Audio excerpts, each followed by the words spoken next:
ચાલો તો જો હવે આપણે ગઈકાલે જે છે એ કોષ પોટેન્શિયલ કઈ રીતે મેળવવો એના માટેની આપણે એક ચર્ચા કરી હતી અને હવે આપણે ગઈકાલે જે છે એ છેલ્લા બોર્ડ ચોથા નંબરના બોર્ડમાં આપણે એવા ખુલાસા કર્યા હતા કે હવે આપણે આ દરેક વસ્તુ જે છે એને ઓક્સિડેશન પોટેન્શિયલના મૂલ્યને આધારે સમજવાનું થશે.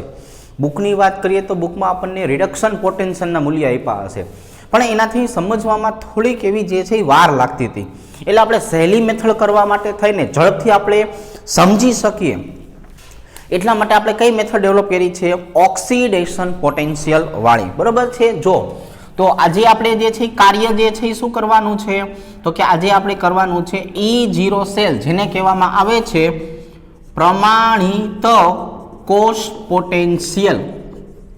આને આપણે જોવા જઈએ તો શું કહેવાય તો કે આને આપણે પ્રમાણિત કોષ પોટેન્શિયલ તરીકે ઓળખાવી શકાય. તો આજે પ્રમાણિત કોષ પોટેન્શિયલ જે છે એ મેળવવા માટેની રીત જે છે એ આપણે આજે જે છે મેળવવાની થશે. તો એના માટે આપણે જે છે એવું કીધું હતું કે જેનો ઓક્સિડેશન પોટેન્શિયલ વધારે તે એનોડ બને છે અને ઓક્સિડેશન પોટેન્શિયલ ઓછો તે કેથોડ બને છે. જો આપણે આ ગઈકાલે જે છે એ વાક્ય સમજાયું હતું કે ઓક્સિડેશન પોટેન્શિયલને જ જો આપણે ધ્યાનમાં લેવામાં આવે તો ઓક્સિડેશન પોટેન્શિયલ વધારે તો એનોડ, ઓછો તો કેથોડ. મતલબ આપણી પાસે બે વસ્તુ જે છે એ ફિક્સ થઈ ગઈ. હવે આપણે એના પછી જો વાત કરીએ તો સમીકરણ આપણે આવું શીખવાડ્યું હતું કે ભાઈ E0 સેલ બરાબર E0 oxidation potential of anode અને માઇનસ E0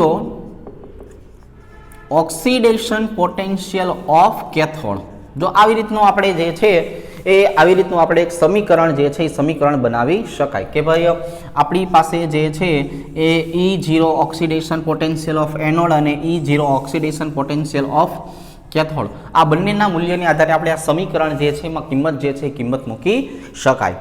હવે આપણે જે છે એવું પણ શીખવાયું હતું કે આપણને ખબર કેમ પડે કે ઓક્સિડેશન પોટેન્શિયલ છે તો આપણે જે છે આવી રીતે કરતા હતા ને કે ભાઈ Mg 0 માંથી +2 થાય તો સમજવાનું કે અહીંયા શું થયું કહેવાય ઓક્સિડેશન અને ઓક્સિડેશન થતી પ્રક્રિયામાં જે મૂલ્ય આપેલું હોય એ મૂલ્ય જે છે એને શું કહેવામાં આવે છે ઓક્સિડેશન પોટેન્શિયલનું મૂલ્ય.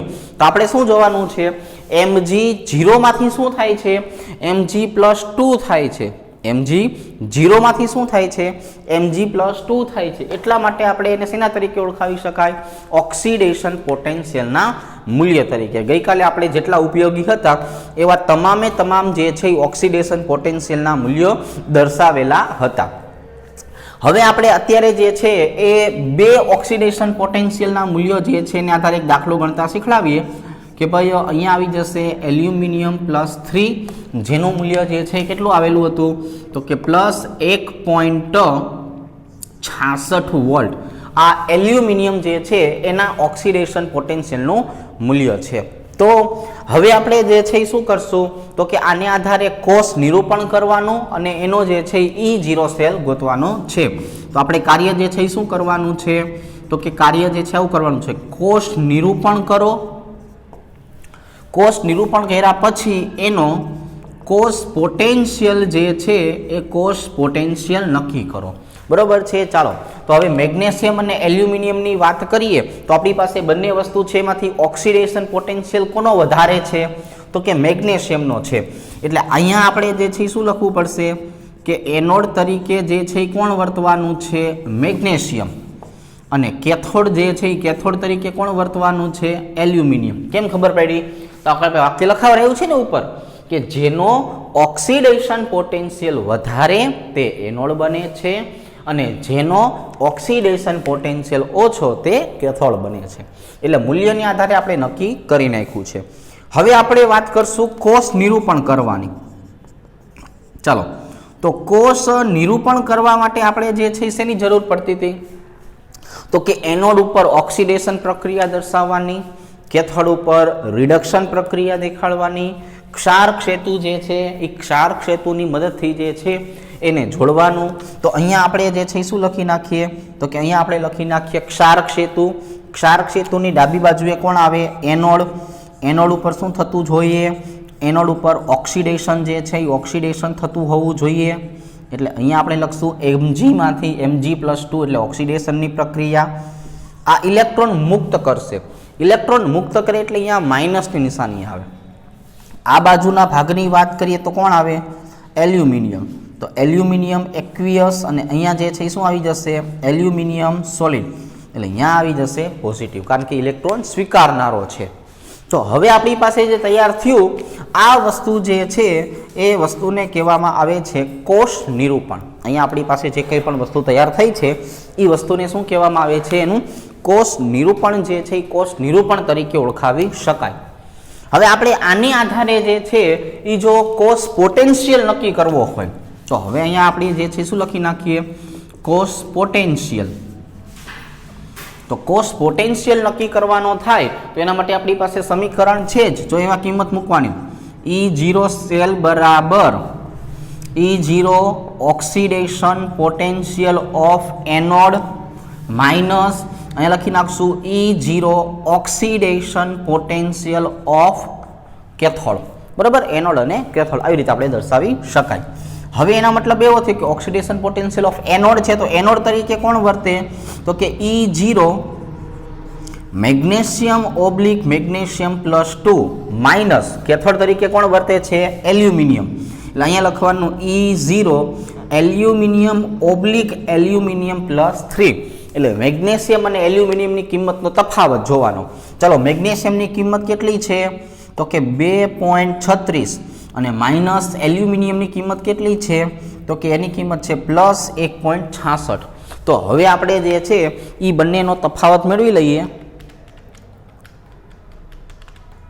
તો આપણને અહીંયા જવાબ જે છે કેટલો જોવા મળશે? તો કે અહીંયા આપણને જવાબ જોવા મળશે 0.7 વોલ્ટ.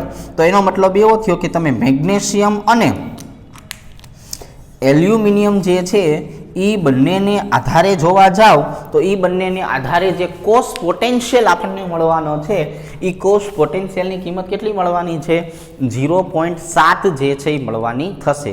તો અત્યારે આપણે શું કર્યું તો કે આખો ડેમો જોયો કે તમે આવી રીતે જે છે એ કોષ પોટેન્શિયલની કિંમતને મેળવી શકો છો. તો હવે આપણે જે છે એ શું કરવું છે?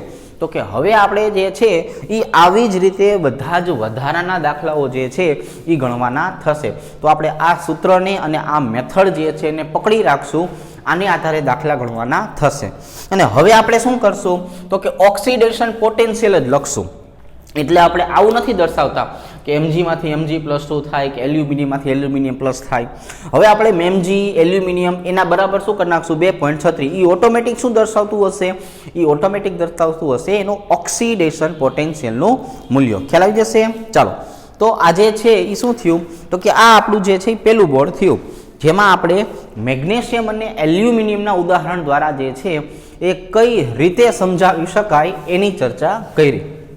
હવે આગળ વધીએ. ચાલો, તો હવે આને આપણે જવા દઈએ છીએ. હવે આપણે E0 સેલ અથવા તો પ્રમાણિત કોષ પોટેન્શિયલ ગોતવા માટે જુદી જુદી મેથડ કઈ રીતે ફોલો કરી શકાય એની ચર્ચા કરવાની છે. તો બે કામ કરશું આપણે. કયા બે કામ? એક, એનું કોષ નિરૂપણ બનાવશું અને કોષ નિરૂપણ કર્યા પછી એનો ઓક્સિડેશન પોટેન્શિયલ કઈ રીતે નક્કી કરી શકાય એની ચર્ચા કરવાની થશે. અને કોષ પોટેન્શિયલ કઈ રીતે નક્કી કરી શકાય એની આપણે ચર્ચા કરશું. હવે આપણે દરેકના શું દર્શાવવા છે? ઓક્સિડેશન પોટેન્શિયલના મૂલ્યો. તો જો ઓક્સિડેશન પોટેન્શિયલના મૂલ્યો જે છે એટલે હવે આપણે ડાયરેક્ટ શું લખશું તો કે ડાયરેક્ટ આવું જ લખશું કે ભાઈ મેગ્નેશિયમ હોય તો કેટલું કહેવાય? 2.36 વોલ્ટ. બરાબર છે. ચલો, એલ્યુમિનિયમ હોય તો એલ્યુમિનિયમ બરાબર શું કહેવાય? 1.66 વોલ્ટ કહેવાય. બરાબર છે. ઝિંક આપેલું હોય તો શું કહેવાય? 0.76 વોલ્ટ કહેવાય. બરાબર છે. એફી આપેલું હોય તો એફી બરાબર શું કહેવાય? તો કે 0.44 વોલ્ટ કહેવાય. બરાબર છે. આની બદલે આપણને નિકલ આપેલું હોય તો નિકલ બરાબર શું કહેવાય? 0.25 વોલ્ટ કહેવાય. બરાબર છે. ચાલો, હવે આપણને ટીન આપેલું હોય, એસએન આપેલું હોય તો અહીંયા 14 વોલ્ટ કહેવાય, બરાબર છે।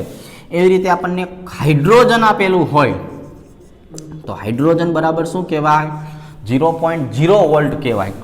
આપણને કોપર આપેલું હોય તો -0.34 વોલ્ટ કહેવાય। અને એવી જ રીતે એજી આપેલું હોય તો એજી બરાબર શું કહેવાય? -0.80 વોલ્ટ કહેવાય। તો હવે આપણી પાસે જો બધા જે છે એના ઓક્સિડેશન પોટેન્શિયલ જે છે એ ઓક્સિડેશન પોટેન્શિયલના મૂલ્યો જે છે એ મૂલ્યો આવેલા છે। તો હવે આપણે પેજ નંબર 2 ઉપર જે છે એ શું કરીએ તો કે આવા જુદા જુદા દાખલાઓ જે છે એ દાખલાઓને ગણીએ, બરોબર। ચાલો, તો હવે તમે જોશો ને તો બહુ સહેલું સહેલું તમને લાગવા મળશે।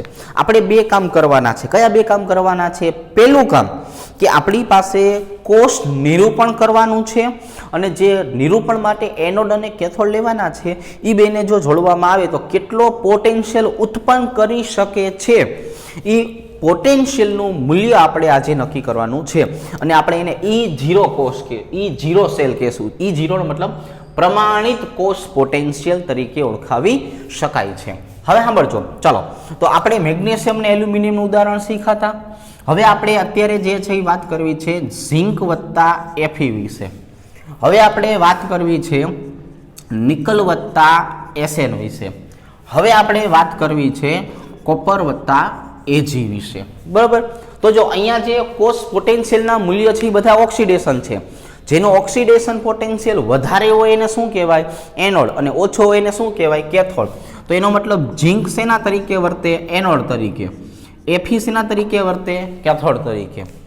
નિકલ શેના તરીકે વર્તે? એનોડ તરીકે। Sn શેના તરીકે વર્તે? કેથોડ તરીકે। કોપર શેના તરીકે વર્તે? એનોડ તરીકે। Ag શેના તરીકે વર્તે? કેથોડ। કારણ કે મૂલ્ય તો આપણી નજર સામે છે એટલે આપણને આ દરેક વસ્તુની ખબર પડે છે। તો હવે આપણે આનું કોષ નિરૂપણ કરવું હોય એટલે વચ્ચે શું લઈ લેવાનું? ક્ષાર ક્ષેતુ। ક્ષાર ક્ષેતુની ડાબી બાજુએ કોણ હોય? Zinc solid oblique zinc +2 aqueous, અને આ બાજુએ કોણ હશે? Fe+2 aqueous oblique Fe solid, બરોબર છે। હવે નિશાની, ઝિંક એનોડ છે એટલે ઇલેક્ટ્રોન મુક્ત કરે એટલે માઇનસ, અને Fe જે છે ઇલેક્ટ્રોન સ્વીકારે એટલે પ્લસ। તો આપણે આવી રીતે દર્શાવી શકાય। કમ્પ્લીટ। ચાલો, હવે આ આપણું કોષ નિરૂપણ થઈ ગયું। હવે આપણે શું ગોતવું છે? હવે આપણે ગોતવું છે E0 સેલ। એટલે E0 સેલનું હવે શોર્ટ સૂત્ર કરી નાખીએ। E degree oxidation potential of anode minus E degree oxidation potential of cathode. હવે એનોડ તરીકે ઝિંક છે ને કેથોડ તરીકે Fe છે, તો બેની કિંમત લખી નાખવાની। એનોડ તરીકે ઝિંકની કિંમત કેટલી છે? 0.76, અને માઇનસ Fe ની કિંમત કેટલી છે? તો કે Fe ની કિંમત છે 0.44। તો 76 માંથી 0.44 ને બાદ કરવાના એટલે 0.3 અને 2, એટલે કે આપણને E0 સેલ જે છે એ કેટલું મળી જાય છે? તો કે 0.32 જે છે એ મળે છે। કેટલું મળે છે? 0.32 જે છે એ મળે છે। તો આવી રીતે આપણે E0 સેલ બરાબર 0.32 વોલ્ટ જે છે એ 32 વોલ્ટ દર્શાવી શકાય। લ્યો, ખ્યાલ આવી જશે। તો આ આપણે એની જે છે એ કિંમત અહીંયા દર્શાવી છે। હવે નિકલ અને Sn ની જો આપણે વાત કરીએ તો નિકલ અને Sn માટે આપણે શું કહેશું? તો કે આમાં એનોડ જે છે એટલે એને ક્યાં દર્શાવવાનું? તો કે બરાબરની આ બાજુએ। તો એનો મતલબ શું થયો? નિકલ સોલિડમાંથી શું બનશે? Nickel +2 aqueous. અને એવી જ રીતે આ બાજુએ જોવા જઈએ તો Sn+2 એક્વિયસમાંથી શું બનશે?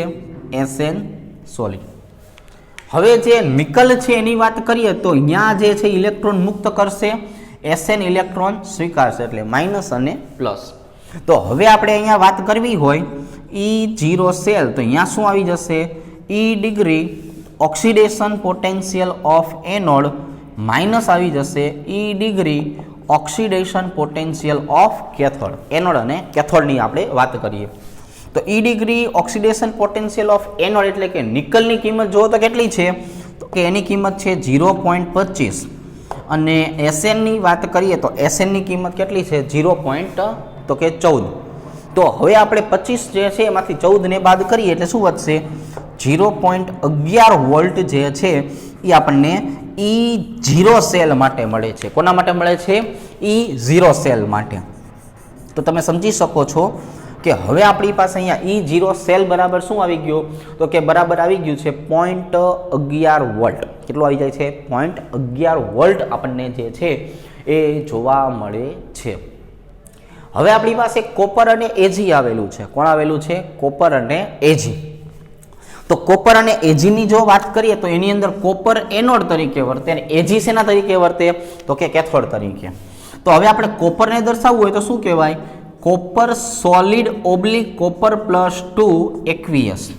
અને આ બાજુએ એજીને દર્શાવવું હોય તો કે એજી પ્લસ એક્વિયસ ઓબ્લિક એજી સોલિડ. જો આવી રીતે. તો હવે કોપર સોલિડ છે અથવા તો કોપર એનોડ તરીકે વર્તે એટલે અહીંયા માઇનસ નિશાની, એજી ઉપર પ્લસની નિશાની. બરાબર છે. ચાલો, તો હવે આપણી પાસે સંપૂર્ણ ડેટા પાછો આવી ગયો. હવે આપણે સૂત્ર જે છે એ કયું મૂકી દેવાનું છે? તો કે ભાઈ સૂત્ર મૂકવાનું છે E0 સેલ બરાબર E degree oxidation potential of anode minus E degree oxidation potential of cathode. તો હવે ઓક્સિડેશન પોટેન્શિયલ ઓફ એનોડ એટલે કોપરની કિંમત છે -0.34 માઇનસ -0.80. તો જો હવે માઇનસ માઇનસ કેવું થાય? પ્લસ થાય. તો એનો મતલબ એવો થયો કે અહીંયા મને કિંમત મળશે -0.34 અને વત્તા જે છે એ શું આવી જશે? તો કે વત્તા આવી જશે 0.80. તો હવે આપણે 80માંથી જે છે એ 34 જે છે એને શું કરશું? તો કે ભાઈ 80માંથી 34 ને જે છે તમારે બાદ કરવાના છે. એટલે અહીંયા આપણને જવાબ મળશે 0.46. તો અહીંયા આપણી પાસે E0 સેલ જે છે એની કિંમત આપણને કેટલી મળવાની છે? તો કે અહીંયા આપણને મળવાની છે 0.46 વોલ્ટ. તો અહીંયા આપણી પાસે જે જવાબ આવે છે એ જવાબ આપણો આવી રીતના જોવા મળશે. બરાબર છે. ચાલો, તો અત્યારે આપણે જે છે એ શું કર્યું છે? તો કે અત્યારે આપણે જે છે એ કિંમત જે છે એ કિંમત મેળવી લીધી છે અલગ અલગ ઘટકો જે છે એના માટેની. તો હવે આપણે જે છે એ આના પછી મહત્તમ કોષ પોટેન્શિયલ અને ન્યૂનતમ કોષ પોટેન્શિયલ જે છે એ કઈ રીતે મળી શકે છે એના માટેની ચર્ચા કરવાની થશે. એટલે હવે આપણી પાસે જે કિંમત આવેલી છે કે નહીં, એ કિંમતને આધારે આપણે જે છે એ શું કરવું છે? તો કે આપણે બે વસ્તુ નક્કી કરવી છે કે તમે કયા બે ઘટકોને જોડો તો એનાથી આપણને મહત્તમ કોષ પોટેન્શિયલ અને ન્યૂનતમ કોષ પોટેન્શિયલ જે છે એ મળી શકે. તો અહીંયા આપણે ત્રણ અલગ અલગ કિંમત લખવી છે. હવે જો આપણે ત્રણ અલગ અલગ કિંમત લખશું એટલે એના પરથી શક્યતા કેટલી થશે? 3 થશે. હવે 3 શક્યતાને આધારે આપણે મહત્તમ કોષ પોટેન્શિયલ અને ન્યૂનતમ કોષ પોટેન્શિયલ જે છે એની ચર્ચા જે છે એ ચર્ચા કરવાની થશે. ચાલો, તો હવે આપણે એમના માટેની વાત કરીએ. ફોર એક્ઝામ્પલ, હવે આપણને જે છે એ અહીંયા જે છે એ આપેલું છે 3 જુદા જુદા ઘટકો. બરાબર છે. એમાં એક આપણે લેવું છે મેગ્નેશિયમ Mg. બરાબર છે. Mg બરાબર આપણે એ ધારી લઈએ. બીજું આપણને જે છે એ બીજું આપણે લેવું છે ઝિંક લઈએ. તો ઝિંક બરાબર આપણે શું ધારી લઈએ? બી ધારી લઈએ. અને ત્રીજું આપણે લઈએ Ag અને Ag બરાબર આપણે ધારી લઈએ સી. તો આ 3 ઘટકો જે છે એને અલગ અલગ રીતે જોડવાના છે અને 3માંથી આપણે મહત્તમ કોષ પોટેન્શિયલ કોનો મળશે અને ન્યૂનતમ કોષ પોટેન્શિયલ કોનો મળશે એની ચર્ચા જે છે એ ચર્ચા કરવી છે. કોષ પોટેન્શિયલ બે ઘટકોના જોડાણથી જે છે એ મળે છે. તો આને સંભાવના કહેવાય. તો આપણે સંભાવના જોવા જઈએ તો કેટલી સંભાવના મળી શકે? તો કે એક સંભાવના હોઈ શકે A વત્તા B, બીજી સંભાવના હોઈ શકે A વત્તા C અને ત્રીજી સંભાવના હોઈ શકે B વત્તા C. તમે જોઈ શકો છો 3 ઘટકો છે એટલે આપણને એમાંથી 3 સંભાવના મળી શકે છે. બરાબર છે. A B સાથે અને C સાથે જોડાઈ શકે છે, B A સાથે અને C સાથે જોડાઈ શકે છે, C A સાથે અને B સાથે જોડાઈ શકે છે. તો હવે આપણી પાસે જે છે એ કોણ આવ્યું છે? A વત્તા B. એનો મતલબ આપણે કોને કોને જોડવાના છે? આપણે જોડવાના છે મેગ્નેશિયમ અને ઝિંકને જોડવા છે. અહીંયા આપણે A વત્તા C લઈએ તો A વત્તા C નો મતલબ શું થયો? આપણે લેવા છે મેગ્નેશિયમ વત્તા Ag ને, અને B વત્તા C એટલે અહીંયા આપણે જે છે એ કોને લેવાના છે? તો કે ઝીંક વત્તા Ag ને લેવાના થશે. તો 3 ઘટકો છે, આમાંથી મહત્તમ અને ન્યૂનતમ કોષ પોટેન્શિયલ આપણે ગોતશું. પહેલા આને આધારે કોષ નિરૂપણ બનાવી દઈએ. ચાલો, તો કોષ નિરૂપણ બનાવવા માટે પહેલા કોને લઈ લેવાનું? ક્ષારક સેતુ. ક્ષારક સેતુની ડાબી બાજુએ કોણ આવી જશે?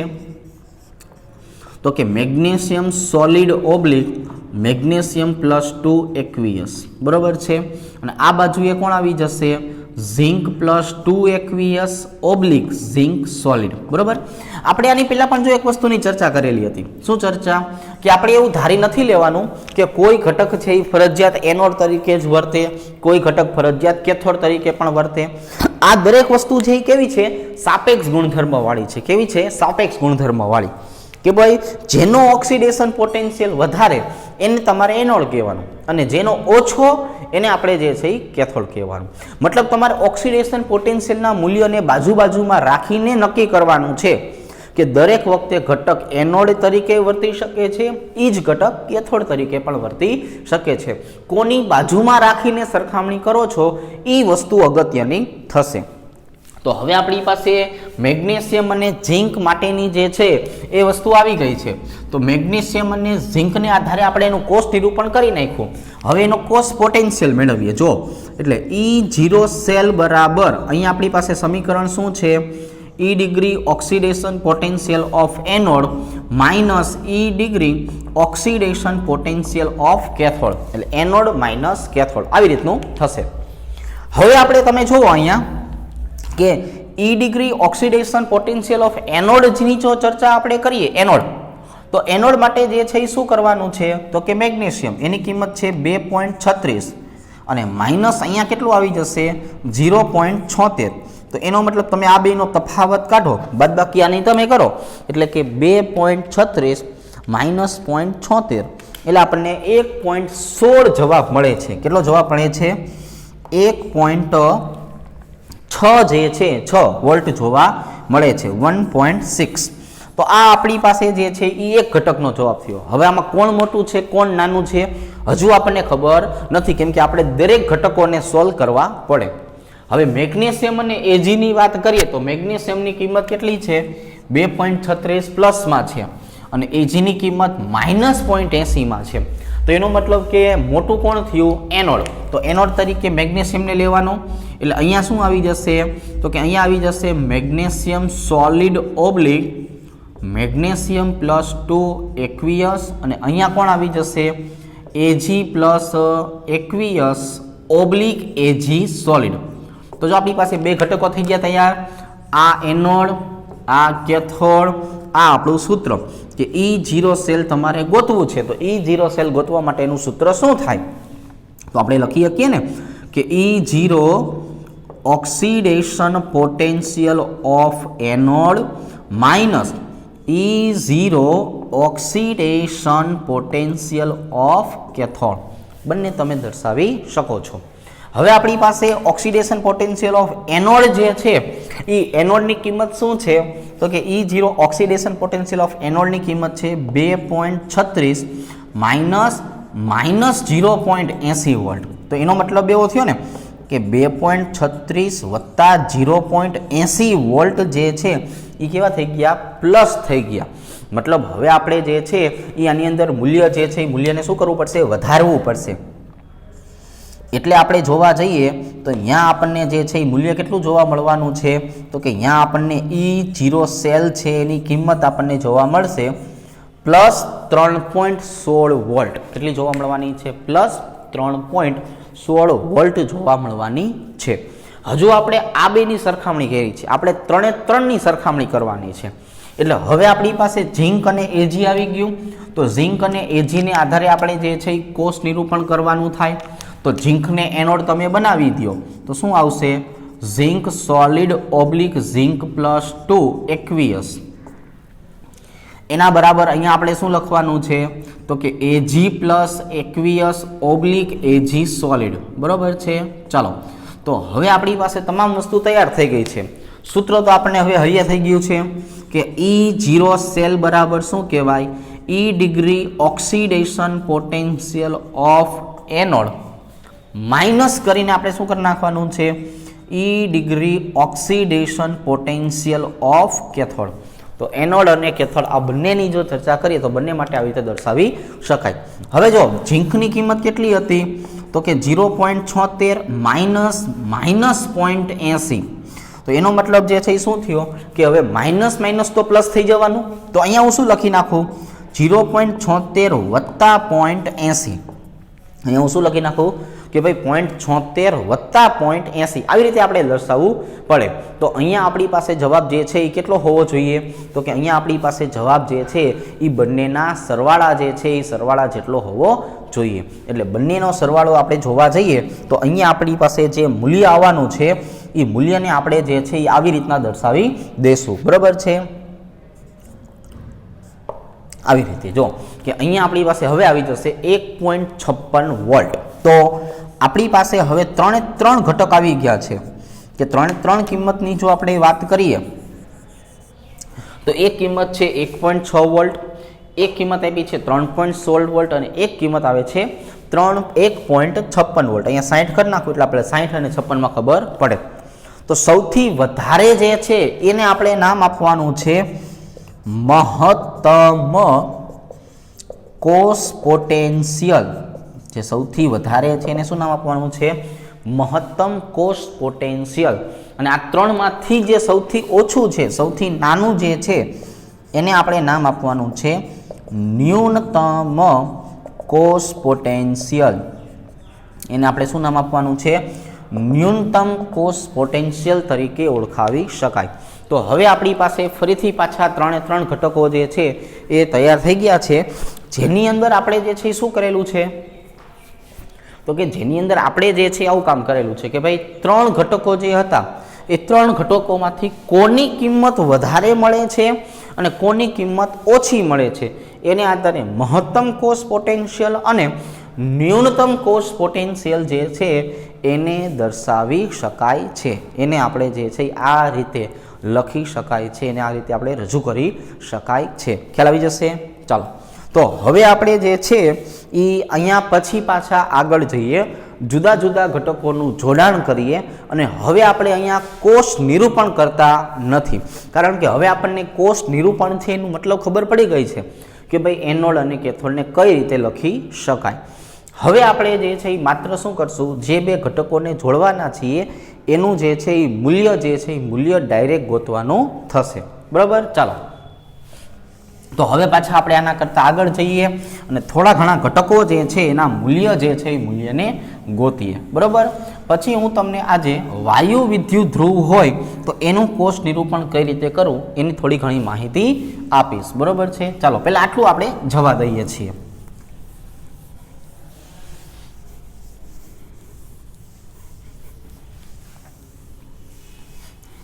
હવે આપણે માત્ર કિંમત જે છે કિંમત મેળવવાની વાત થશે અને હવે આપણે જે છે એ હાઇડ્રોજન જે છે એ હાઇડ્રોજનને લઈને દાખલો જે છે એ ગણવાનો થશે. તો હાઇડ્રોજનને આધારે જે છે કઈ રીતે દાખલો ગણાય એની આપણે અહીંયા ચર્ચા કરશું. બરાબર, ચાલો પેજ નંબર 4 ઉપર જો એક વખત આપણે વાત કરવી છે એલ્યુમિનિયમ વત્તા હાઇડ્રોજન, બીજી વખત આપણે વાત કરવી છે હાઇડ્રોજન વત્તા કોપર અને ત્રીજી વખત આપણે વાત કરવી છે નિકલ વત્તા હાઇડ્રોજન. આ ખાલી ઓપ્શનલ વસ્તુ થઈ. પણ જો હાઇડ્રોજન જે છે એનું કોષ નિરૂપણ જે છે એ થોડુંક અલગ રીતે થશે. કઈ રીતે સમજાવું, આપણે કોષ નિરૂપણ એક વખત છેલ્લી વખત હજી જોઈ લઈએ. હાઇડ્રોજન જે છે અત્યારે શેના તરીકે છે કેથોડ તરીકે, એલ્યુમિનિયમ શેના તરીકે છે એનોડ. તો એલ્યુમિનિયમનું શું થાય ઓક્સિડેશન, એટલે aluminium solid oblique aluminium +3 aqueous. તો અહીંયા મેં શું દર્શાવ્યું તો કે અહીંયા મેં એવું દર્શાવ્યું કે એલ્યુમિનિયમ ઓક્સિડેશન અનુભવે છે, હાઇડ્રોજન રિડક્શન અનુભવે. કઈ રીતે રિડક્શન અનુભવશે તો કે ભાઈ અહીંયા હું લખી શકું ને કે 2H+ aqueous oblique H2 gas oblique platinum. જો પ્લેટિનમ છે ને એને સહાયક વિદ્યુત ધ્રુવ કહેવાય. શું કહેવાય? સહાયક વિદ્યુત ધ્રુવ. એ હંમેશા જરૂર પડે છે ક્યારે કે જ્યારે વાયુ હોય ને ત્યારે. તો વાયુને સપોર્ટની જરૂર પડે એટલે સપોર્ટ તરીકે પ્લેટિનમનો વાયર લેવામાં આવતો હોય છે. તો અહીંયા તમે જુઓ છો હાઇડ્રોજનનું શું થયું રિડક્શન થયું, એટલે આપણે હાઇડ્રોજનનું કોષ નિરૂપણ આવી રીતે કરી શકાય.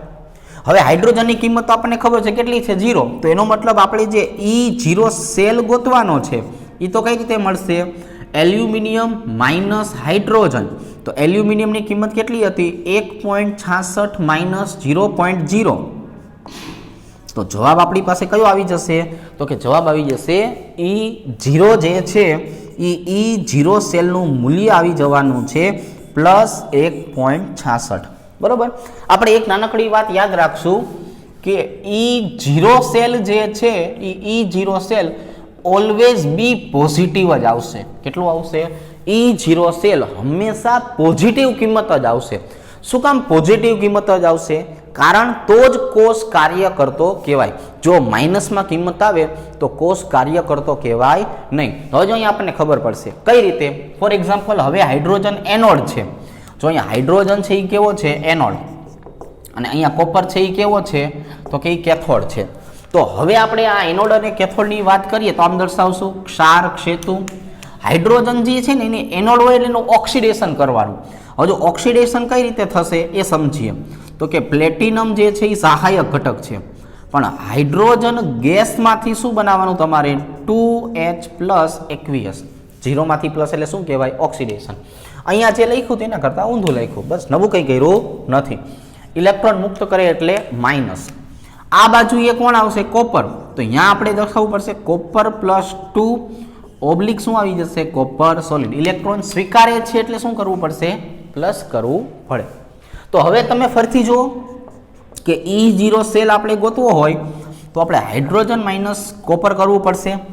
હાઇડ્રોજનની કિંમત કેટલી છે 0.0 માઇનસ કોપરની કિંમત કેટલી છે તો કે માઇનસ પ્લસ 0.34 વોલ્ટ આપણને E0 સેલ મળશે. તો આપણે કીધું હતું કે તમે ગમે એવા ઘટક લ્યો પણ E0 સેલ હંમેશા કેવો મળશે પોઝિટિવ જ મળે છે, તો જ એ કોષ કાર્ય કરતો કહેવાય. એટલે કોઈ પણ બે ઘટકો ગમે એવા હશે એને જોડશો અંતે તો જવાબ કેવો આવશે પોઝિટિવ જ જવાબ આવવાનો છે. ચાલો હવે જો હવે આપણે અહીંયા વાત કરીએ નિકલ અને હાઇડ્રોજન. તો નિકલ અને હાઇડ્રોજન એટલે આના જેવું જ થયું, ખાલી આપણે લખવાની રીત થઈ. તો અહીંયા હું શું લખી નાખું છું કે nickel solid oblique nickel +2 aqueous, અને અહીંયા આ હાઇડ્રોજનનું રિડક્શન કરવાનું છે એટલે 2H plus aqueous oblique hydrogen gas oblique platinum. બરાબર છે. આ ઇલેક્ટ્રોન શું કરે છે મુક્ત કરે છે, આ ઇલેક્ટ્રોન શું કરે છે સ્વીકારે છે. તો આવી રીતે જોવા મળે. હવે સમજો તમારે એક નાનકડી વાત નોટિસ કરવાની હોય તો આવી નોટિસ કરવાની કે જે ક્ષાર ક્ષેતુ હતું ને એ ક્ષાર ક્ષેતુને આપણે શું કરતા હતા બંને પાત્રના દ્રાવણમાં ડૂબાડતા હતા. એટલે તમે ગમે ત્યારે જોશો ત્યારે તમને આવી ખબર પડશે કે સાંદ્રતા જે છે ને એ હંમેશા ક્ષાર ક્ષેતુની જ આજુબાજુ હશે. તમે ગમે એમ એનોડ કે કેથોડ લખો પણ સાંદ્રતા જે છે એ જ હંમેશા આજુબાજુ કોના હશે ક્ષાર ક્ષેતુની, કારણ કે તમે જે ક્ષાર ક્ષેતુ જે છે એને બંને પાત્રના દ્રાવણમાં ડૂબાડો છો એટલે સીધે સીધું કોના સંપર્કમાં આવશે એની સાંદ્રતાના સંપર્કમાં આવે છે. ક્લિયર સમજાઈ જશે આટલી વસ્તુ. ચાલો હવે આપણે પાછા આગળ વધીએ. હવે આપણે જે છે કાર્ય જે છે એ શું કરવું છે તો કે હવે આપણે એનું જે કાર્ય કરવું છે એ આવી રીતે કે આના માટેની કિંમત ગોતવી હોય તો E0 સેલ બરાબર શું કહેવાય નિકલ માઇનસ હાઇડ્રોજન. તો નિકલની કિંમત કેટલી છે 0.25 માઇનસ 0.0 એટલે આપણી પાસે જવાબ કેટલો આવી ગયો 0.25 વોલ્ટ. એટલે અહીંયા આવી જશે E0 સેલ. અહીંયા શું આવી જશે E0 સેલ જે છે એ જવાબ આવે છે. લો હવે આપણી પાસે કમ્પ્લીટ વસ્તુ જે છે થઈ ગઈ છે. તમે આવી રીતે દરેક ઘટક જે છે એના ઓક્સિડેશન રિડક્શન પોટેન્શિયલના મૂલ્યનો ઉપયોગ કરીને પ્રમાણિત કોષ પોટેન્શિયલ ગોતી શકો છો. તો હવે આ કોષ પોટેન્શિયલ ગોતવા માટે આટલી રીત જે છે એ બરોબર છે.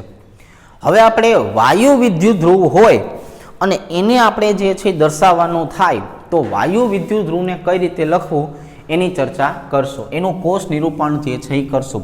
એને કઈ રીતે લખી શકાય એની પણ હવે આપણે વાત કરવાની થશે.